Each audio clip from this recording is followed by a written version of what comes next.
Welcome the anointed ones. When you dance with shadows, be prepared to meet the one who owns the night. Chosen ones, let's set the stage. Every generation has people who think they can outsmart divine order. Schemers who treat dark rituals like chess pieces. Karmic couples who believe manipulation is a love language. And practitioners who swear candles and chants can bend the laws of God. But here's the twist they never calculate. The moment they touched you, they weren't playing with spells anymore. They were signing contracts with their own downfall. And science backs this up in ways they'd never admit. Studies in psychology show that people who engage in constant manipulation or harmful rituals often end up victims of their own tactics, like a boomerang effect of stress, paranoia, and collapse. But you walk untouched. Not because you dodged the attack, but because the attack was never built for someone of your frequency. See, the karmic couple and their practitioner thought they were dealing with just another human.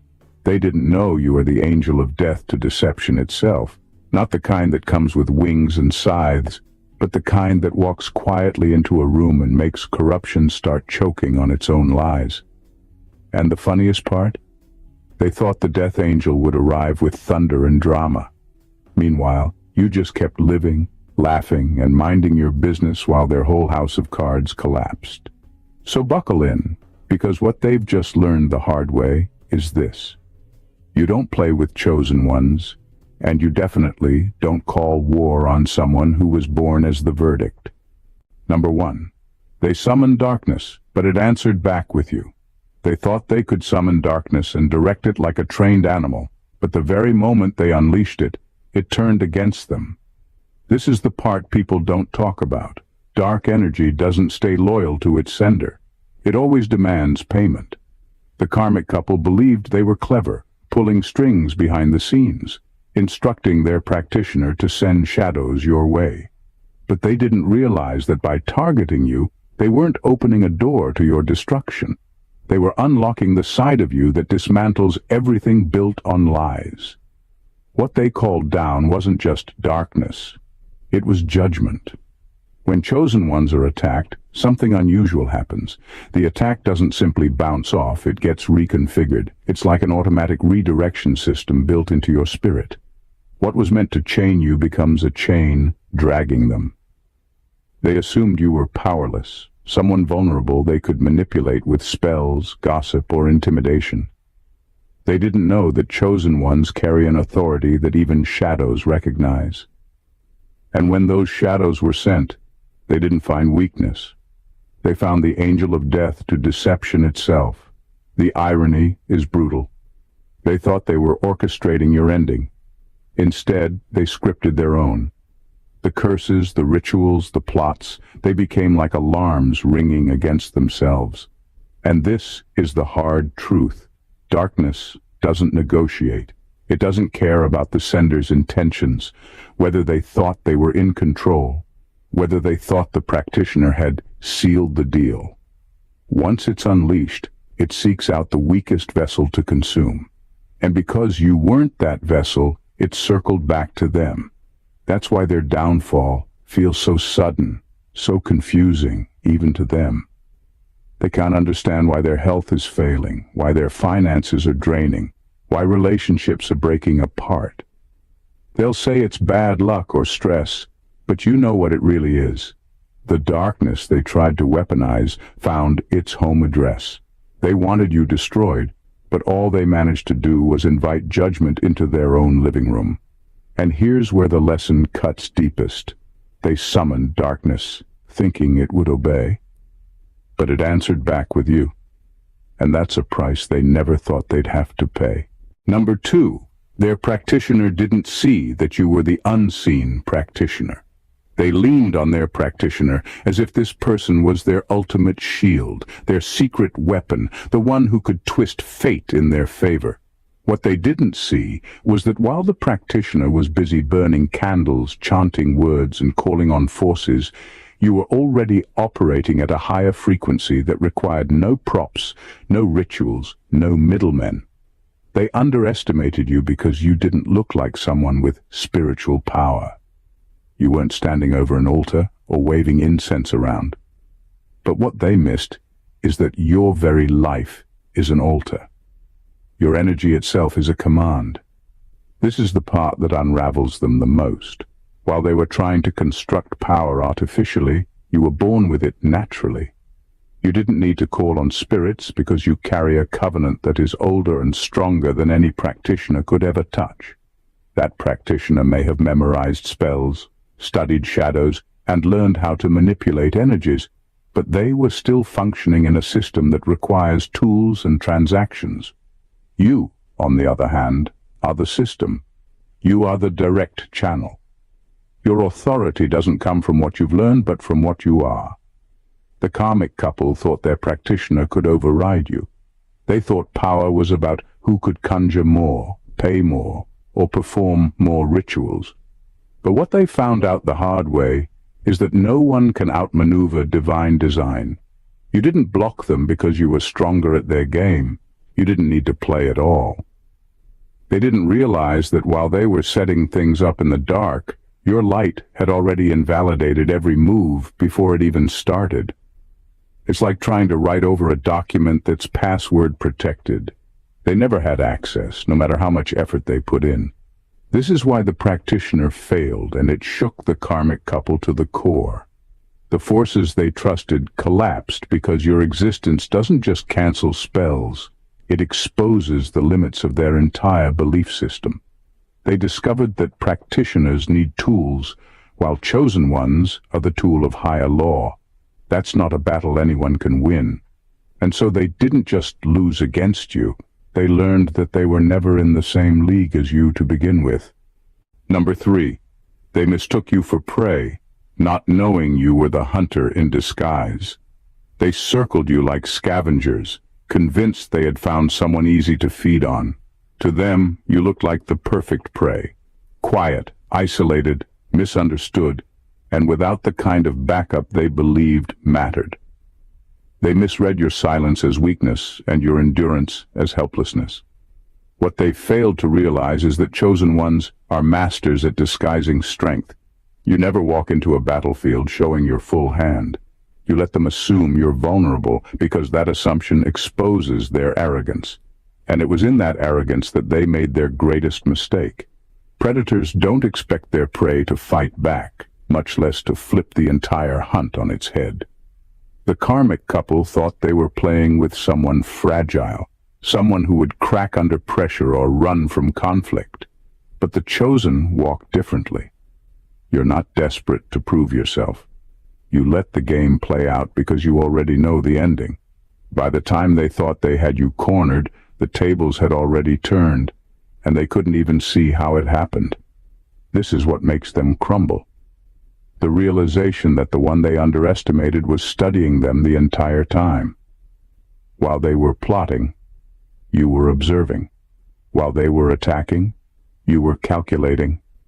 While they were celebrating small wins, you were letting them dig their own grave deeper. They didn't know you had the patience of a hunter in disguise. You let them reveal every trick, every weakness, every mask they wore, until they had no defense left when judgment finally arrived. And here's the brutal truth. Predators can only win when their target plays the role of victim. You refused to audition for that role. Instead of breaking, you stayed calm. Instead of reacting, you stayed grounded. That calmness drove them mad because it showed them they were never in control. In the end, it wasn't their curses, lies, or plots that destroyed you. It was their inability to recognize who they were up against. They thought they found easy prey, but what they were really staring at was the hunter dressed in innocence. And by the time they realized it, the hunt was already over, and they were the ones bleeding out. Number 4, they found out too late that you don't block spells, you reverse them. They didn't know that your power doesn't lie in building walls, but in becoming a mirror. Most people, when attacked spiritually, scramble to protect themselves, to throw up defenses, to block what's coming. But chosen ones operate differently. You don't waste energy fighting what was never designed to defeat you. Instead, you allow the energy to complete its journey, because you know it will never settle in you. You're too aligned, too sealed, too protected by divine order. And so, when it hits you, it doesn't find a place to root itself. It ricochets, it returns, and it doesn't just go back in the same form. It multiplies. This is why their lives begin to unravel faster than they can explain. The curse that was meant to tie you down ends up binding them. The sickness they wanted for you clings to their own bodies.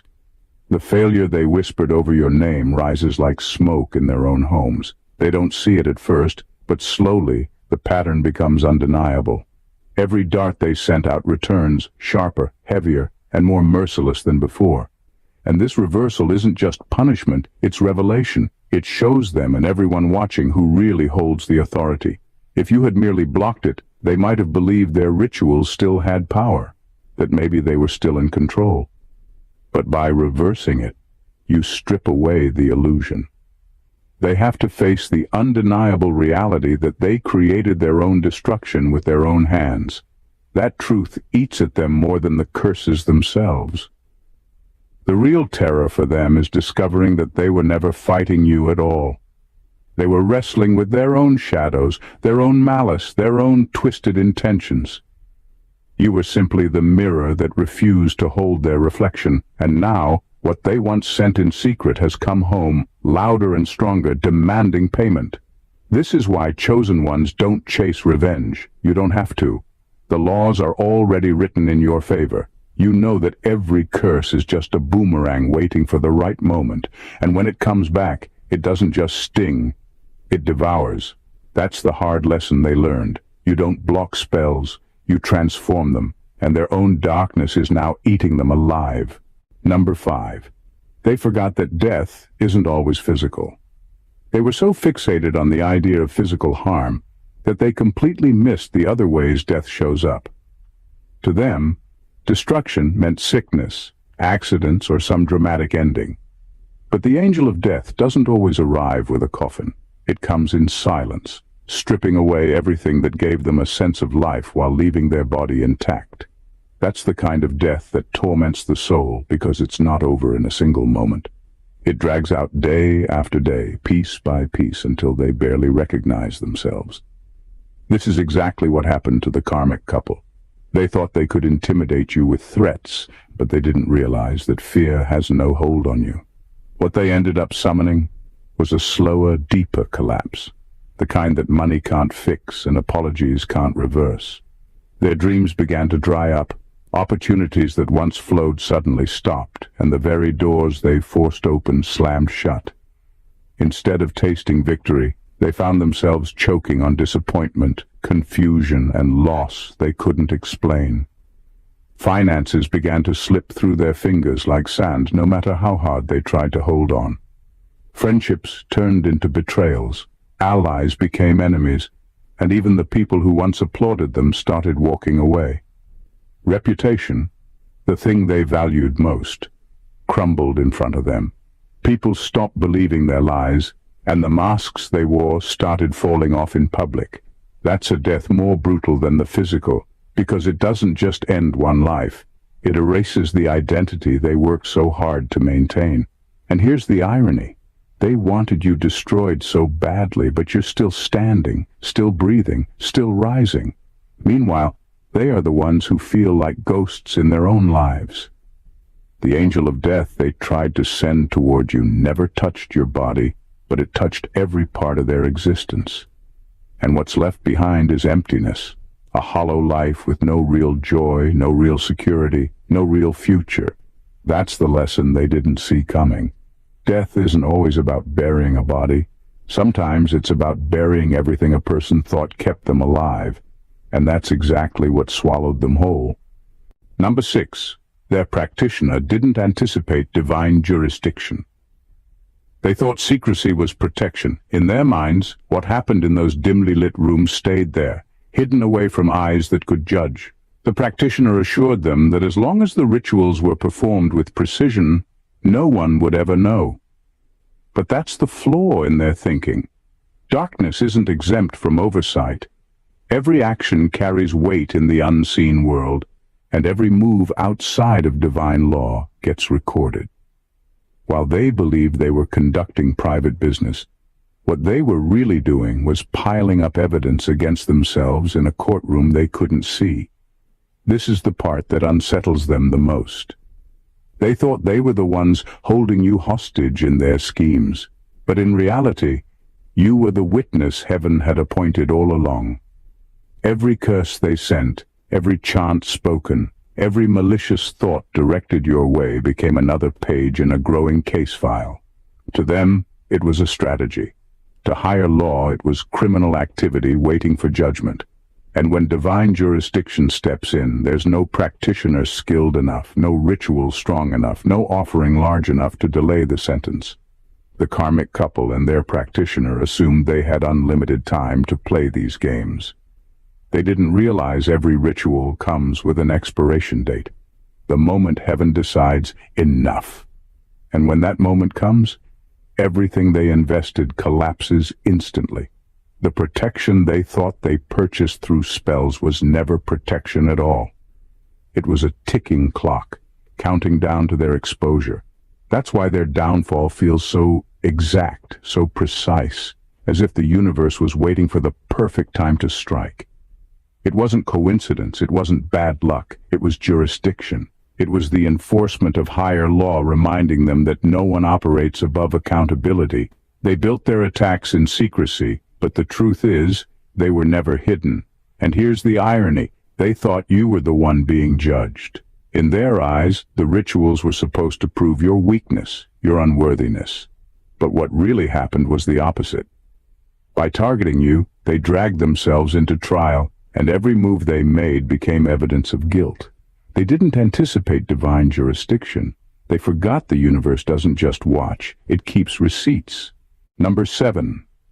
They tried to weaponize secrets, but you were born with X-ray vision. They relied on secrecy as their strongest weapon. In their minds, as long as no one knew the details, as long as their plans stayed in hushed whispers and coded glances, they were untouchable. But what they never understood is that chosen ones don't need to overhear conversations or catch people in the act. You were born with sight that goes beyond the physical. Your intuition doesn't just guess, it confirms. It doesn't need proof because it operates on a level where truth can't hide. Every alliance they formed in the dark, every secret conversation dripping with malice, every false smile, they were all registered in your spirit before they ever reached your ears. That's why you never seemed surprised. You didn't confront them with frantic energy. You didn't chase down answers, and you didn't beg for explanations. You already knew. Your calmness wasn't ignorance. It was mastery. And that silence unnerved them more than anything else, because they couldn't figure out how you kept seeing through walls they thought were impenetrable. The truth is, chosen ones live with an inner radar that never shuts off. It scans motives, intentions, and energies with precision that human lies cannot distort. They thought they were clever, disguising betrayal as loyalty and gossip as concern. But when you looked at them, your spirit already stripped the mask away. That's why they grew paranoid in your presence, because even when you said nothing, they felt exposed. And here's what really broke them. They thought secrets gave them power. They didn't realize their very attempt to hide only highlighted the darkness in them more clearly to you. In their secrecy, they revealed themselves without even knowing it. Every whisper became louder in your spirit. Every shadow they tried to hide behind only made them more visible in your vision. This is why chosen ones can't be outmaneuvered by conspiracies. Concealment is powerless in your presence. You don't need evidence to validate what your spirit already knows. That's the curse of those who try to weaponize secrets against you. They always end up exposing themselves. And by the time they realize it, it's already too late. You saw through them before they even made their move. Number 8. They thought Angel of Death meant you would kill them. It meant their masks would. They misunderstood the title entirely. When they heard Angel of Death, their minds jumped to the most literal meaning. They expected sudden endings, dramatic punishments, maybe even a physical demise. What they never anticipated was the kind of death that cuts deeper than the body, the death of pretense. You didn't need to lay a hand on them, because their own masks did the work. They had built their lives on carefully crafted performances, playing the role of the victim, the savior, the loyal partner, the trustworthy friend.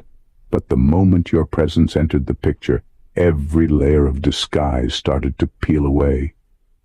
The irony is, you never forced exposure. You simply stood as you are, authentic, unshaken, aligned, and that light became unbearable for them. Their lies couldn't coexist with your truth. Their manipulations couldn't breathe in the atmosphere you carried. What suffocated them wasn't your anger, but the suffocating weight of being seen clearly for the first time. People who live in illusions can't handle mirrors, and that's exactly what you are. The karmic couple tried to paint you as the problem, hoping to maintain their roles in the story they created.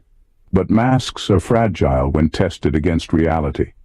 The cracks began to show in public arguments, in friendships falling apart, in their inability to keep their stories consistent. Every time they tried to cover one lie, another one slipped out. Every time they tried to control perception, their real selves pushed through.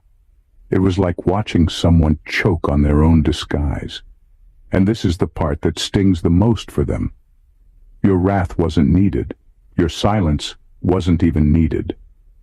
The reflection itself was enough to dismantle them, because being chosen means you embody a frequency where facades cannot thrive. You don't even have to point out the truth. Your presence makes it unavoidable. And when the world started seeing them as they really are, it became a death they couldn't escape. They thought angel of death meant you'd bring destruction from the outside.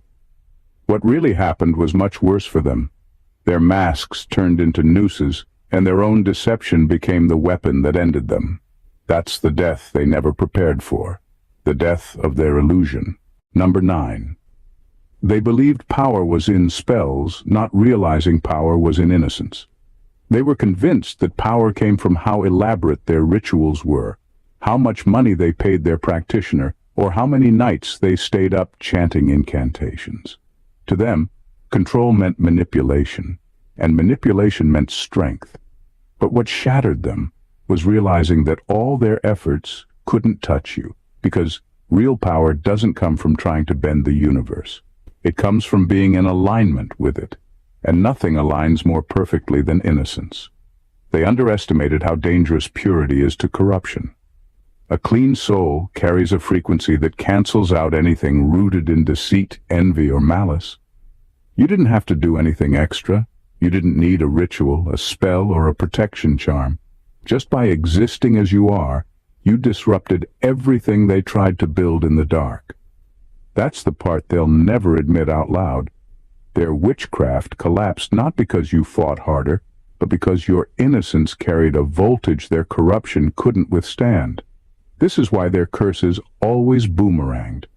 Innocence acts like a natural filter. It doesn't absorb poison, it rejects it. When they sent malice your way, it couldn't land.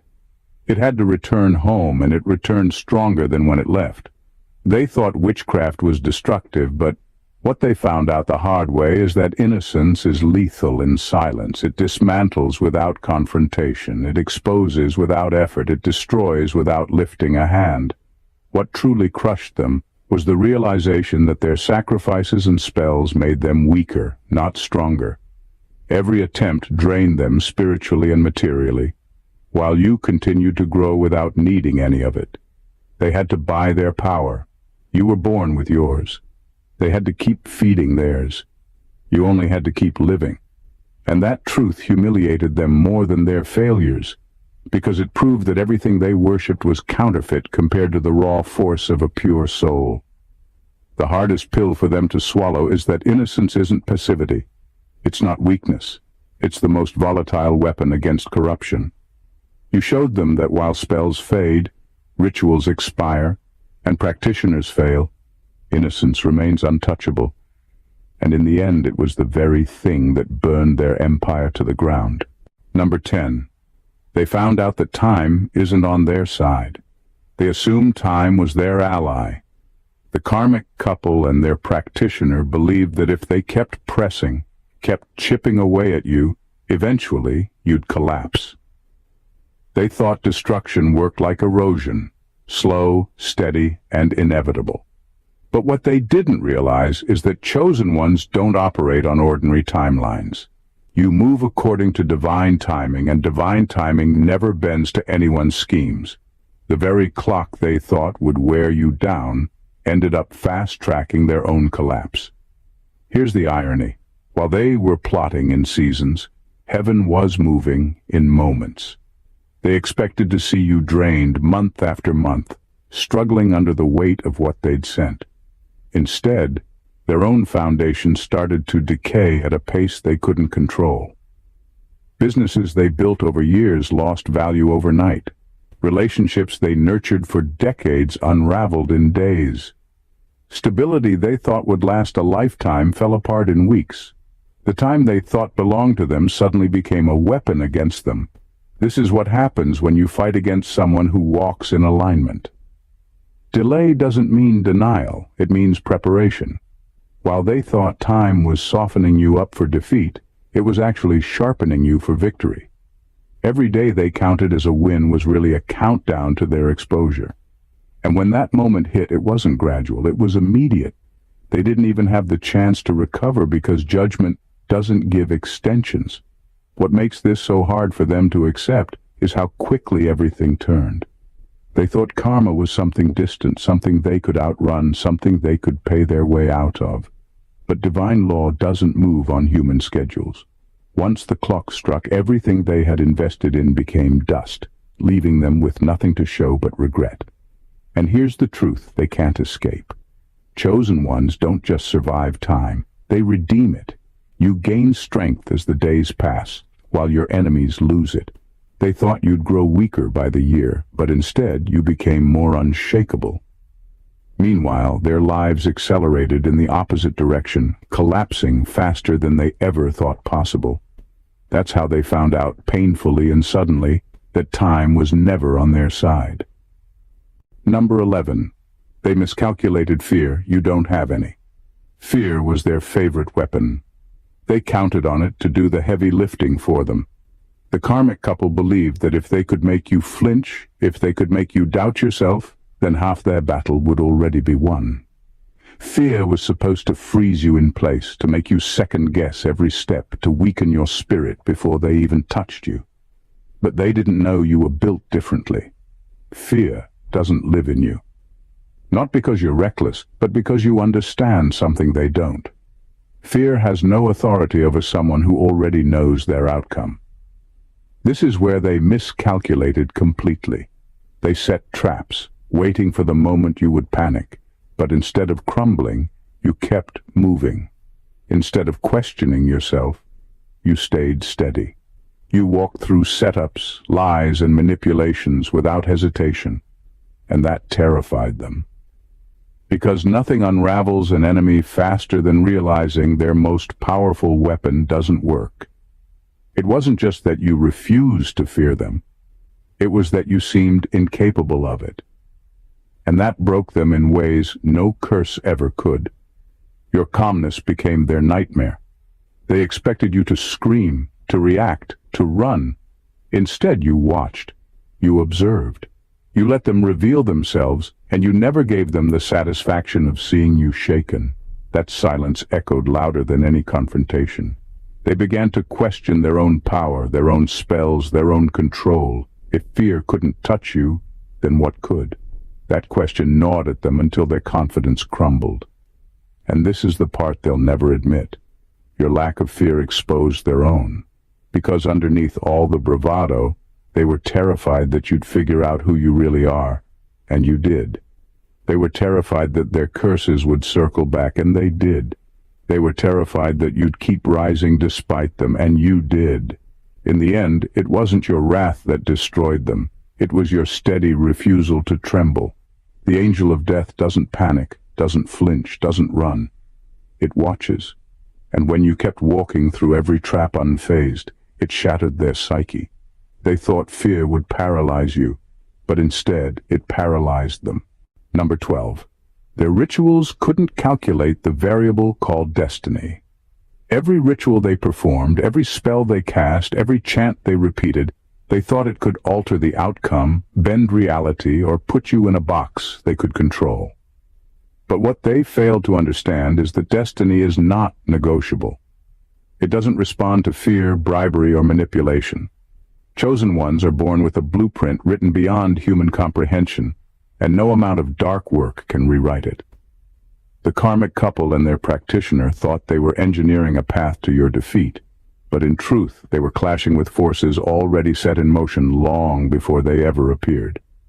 Every incantation failed not because it was weak, but because it was irrelevant. You weren't merely resistant.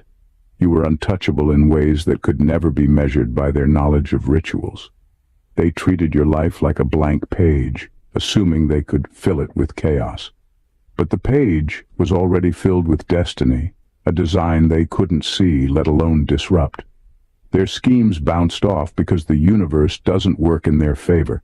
It works according to its own order, and you are part of that order. The most devastating part for them is realizing that they weren't even fighting a person. They were fighting prophecy. Every curse, every secret plot, every manipulation, they all collided with a reality that had already been written, and that reality included your victory.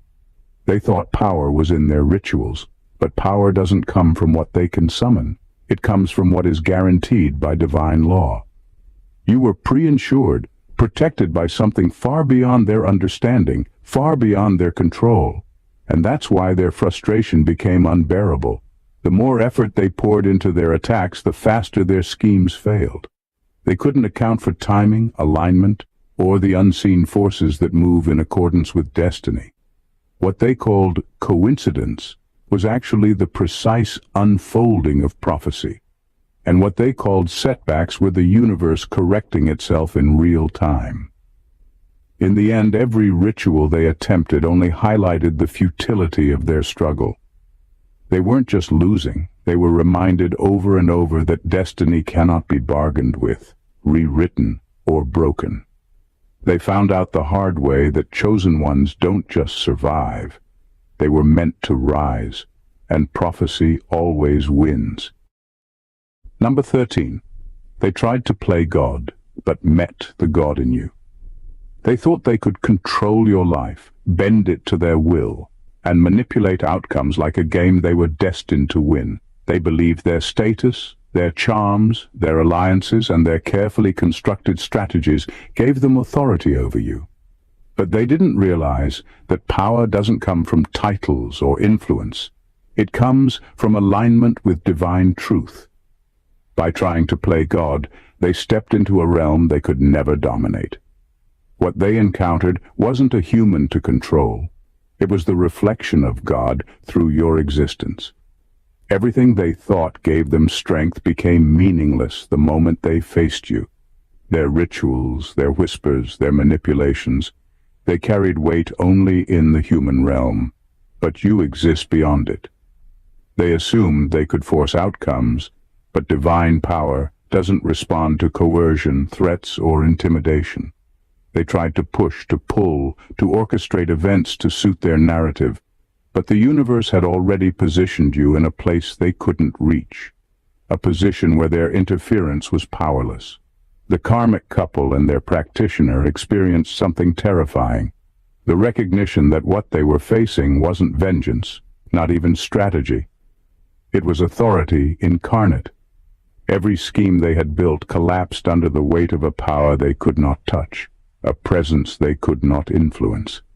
Their every calculation failed because they were trying to move against something infinitely larger than themselves, something that operates beyond fear, desire, or malice. And here's the harshest reality for them. They weren't simply losing control. They were being confronted with a force that exposes weakness.